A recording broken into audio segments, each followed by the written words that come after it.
根据中高级课语能力指标，学习者必须要有听说读写的各项指标能力，然后达成深化语境、复杂句子及文化学习的能力来应考。所以，一个考场我的示范，用我利用名录蛋糕做啲深度嘅个程度嘅文章，来做练习嘅文本，来加强各项嘅能力。课程说明的部分呢，第一，我们会有个文本的练习示范。透过这个练习示范呢，我们会加强扩充词汇，掌握抽象及深度语义内涵。第二个，结合例题进行题型的练习。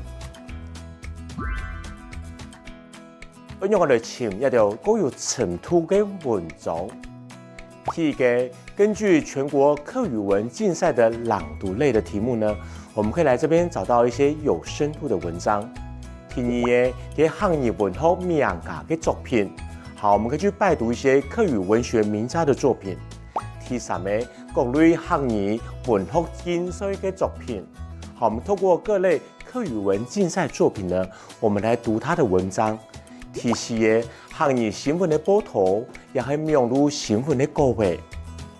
三下咧，我们将以蔡承轩的《地从贤悟》、李怡玉的《亚三vụ》来做你的进行练习的示范。